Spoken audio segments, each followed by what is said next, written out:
কার বুকের দুধ খায় সে মানুষ হইলো? আমি কিছুই জিগাবো না। তোদের নাগমণি ছাড়া আমি আর কিছুই চাই না। বাংলা চলচ্চিত্রের ইতিহাসে এমন কিছু শিল্পী আছেন যাদের উপস্থিতি পুরো ইন্ডাস্ট্রির মানকে অন্য উচ্চতায় নিয়ে গেছে। সে তালিকায় একেবারে শীর্ষে থাকবেন দুই কিংবদন্তি ভিলেন হুমায়ুন ফরিদী ও আহমেদ শরীফ। তারা শুধু খলনায়কই ছিলেন না, বরং নিজেদের অভিনয় গুণে চরিত্রকে জীবন্ত করে তুলেছেন, যা দর্শক মনে স্থায়ী চাপ রেখে গেছে।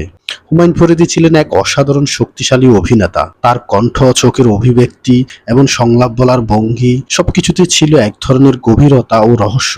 তিনি ভিলেন চরিত্রে অভিনয় করলে সে চরিত্রগুলো কখনো একঘেয়ে লাগেনি, বরং প্রতিটি চরিত্রে তিনি নতুনত্ব এনেছেন। শঙ্খমালা, বন্ড, দহন কিংবা অসংখ্য নাটক সিনেমায় তার উপস্থিতি দর্শকের মনে ভয়ের সঙ্গে সঙ্গে এক ধরনের মুগ্ধতা তৈরি করেছে। তিনি প্রমাণ করেছেন একজন ভিলেন হতে পারেন গল্পের কেন্দ্রবিন্দু। অন্যদিকে আহমেদ শরীফ ছিলেন ভিলেন চরিত্রের আরেক নির্ভরযোগ্য নাম। দীর্ঘ ক্যারিয়ারে তিনি শতাধিক সিনেমায় অভিনয় করেছেন এবং প্রতিটি চরিত্র ফুটিয়ে তুলেছেন নিষ্ঠুরতা ও ক্ষমতা আর বাস্তবতার ছোঁয়া। তার অভিনয় ছিল এক ধরনের স্বাভাবিকতা, যা দর্শকদের কাছে চরিত্রগুলোকে আরো বিশ্বাসযোগ্য করে তুলত।